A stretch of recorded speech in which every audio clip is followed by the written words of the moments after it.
You had a very interesting discussion on the panel today regarding cybersecurity. One of my follow-up questions are, what are some of the main concerns with cybersecurity breaches in the realm of international arbitration? That's a very good question. So I think probably the key threat we see is the security around the data. Obviously these days a lot of arbitration data is electronic, stored electronically, communicated electronically, and the confidentiality of that data is paramount.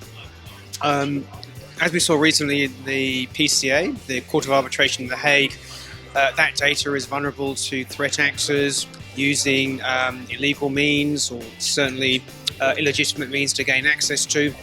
And I think it's a wake-up call for all of us to ensure that we're taking the security of that data much, much more seriously. I understand that you listened to the panel on cybersecurity today, and in talking with you, you have a little bit of a background in IT as well. And based on your own experience, how do you think that attorneys can best sort of protect their confidential communications? Yes. Well, I think what I took away from today's presentation is that a heightening of consciousness that we're all at risk, and some are safer than others, but we are all at risk. And so part of preparedness is preparing for being hacked or being intruded upon, and how you would respond if there is an incident. And there will be an incident, is the message we took away. I think there are specific steps that people can take. For example, every time you turn on your computer, you should update your software, antivirus software, make sure your apps are all updated. Avoid opening any uncertain or suspicious emails that have .exe or zipped or compressed files attached to them. But despite all of our day-to-day precautions, we will ultimately, if we have not already, be trespassed upon.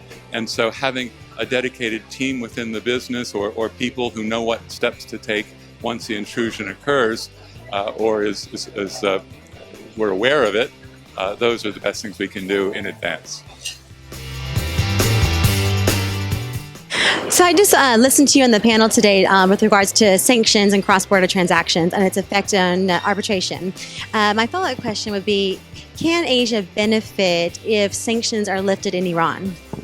I certainly think Asia can benefit from sanctions being lifted in Iran, in particular Hong Kong, given the Hong Kong's strong track record in managing disputes involving Chinese parties and the large amount of foreign investments we already have in Iran by Chinese companies. And I have a question about arbitration in Hong Kong. Why do you feel this is a premier forum for arbitrators? So Hong Kong has a pretty long history now as an arbitration forum, and there's a good pool of arbitrators. There's obviously an excellent arbitration centre that's being recognised increasingly, and the very supportive courts here. So you can't ask for a better place to have an arbitration. Cameron, I understand that you are in-house counsel at Rio Tinto, and I have a question with regards to funding. When would a corporation elect to seek out or utilize a third-party funder? Large disputes these days are being run more as projects, with all the oversight that you normally have with a project, investment committees and returns on investment and so on.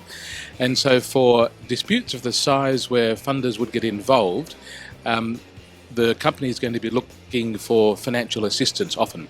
As you probably know, legal budgets are being cut these days, and so anything which helps them prosecute the claim without dipping into their own budgets is an advantage. And Roy, I had a question with sort of the overall topic of the panel today.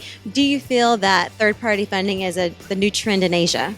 I think it has to be a new trend in Asia if Asia arbitral centres in particular are to remain competitive. I think the fact that funders perhaps feel uncomfortable about providing funding in jurisdictions such as Hong Kong is potentially a real handicap for Hong Kong, and that unless some sort of legislation along the lines of the proposals in the recent consultation paper is implemented, then Hong Kong is in severe danger of lagging behind other jurisdictions. Chris, do you think that third-party funding, if allowed, will be a game changer for the arbitration scene in Hong Kong? Well, I don't know about game changer, but I think what Rory said was exactly right. There's no question that there is a significant amount of third-party capital flowing into the arbitration market. And by significant amount, I mean billions of dollars.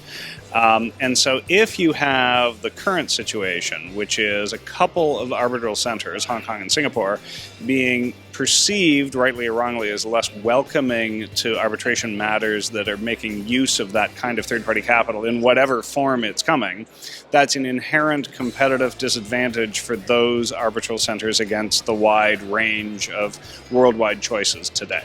Hi, Ruth. So I have a quick question after hearing you speak on the panel today. What do you think has prompted so many more third-party funders to open offices in Hong Kong in light of the fact that it's generally not allowed except in certain cases? I think you're right. There are, only limited circumstances in which funding is permissible currently in Hong Kong, but I think there's a general expectation that in litigation and particularly in arbitration, now that the working group has released their consultation paper, that the move is in the direction that funding will become permissible in more circumstances. So while we can already fund cases here, we can also be really involved in educating everybody about what we do and help to hopefully allay some of the fears that exist about funding and what it means. And also Hong Kong serves as an excellent base for the region, so I'm covering Asia Pacific from here. Other jurisdictions like Australia and New Zealand are already very open to funding, so we can source good cases there and then also focus our work on areas like Hong Kong and Singapore that need a little bit more development. Really interesting to hear the panel on whether or not Asia really is the new black in international arbitration. And according to the Queen Mary survey, it looks like that could be true. Why do you think this is the case? I think it's actually reflective of the natural progression of trade and investment into this region. Over the years, we've seen not only companies moving into the jurisdiction, but also law firms. We see certainly the arbitration outfits coming in droves into Hong Kong and Singapore, and that's, I think, a reflection of where the market is going.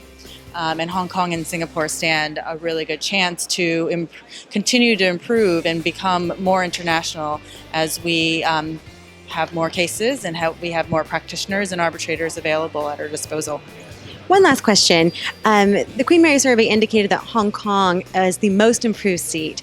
What factors have really contributed to that? Well, the factors that the Queen Mary survey reference include quality of secretariat, internationalism, and I think that is something that I personally have been very focused on improving within the Secretariat. Indeed, my motto has always been, it's not worth my time to go out and promote the institution if I don't have the quality of services that I think deserve promotion. And so to that extent, I think it's been hugely beneficial to have the team that I have that runs on its own and an institution that I can wholeheartedly go out and promote. On top of that, I think we've had an amazing community to help us get to that next level, and really having that momentum over the last 5 years has been hugely fulfilling for me personally, but also I think a good thing for Hong Kong.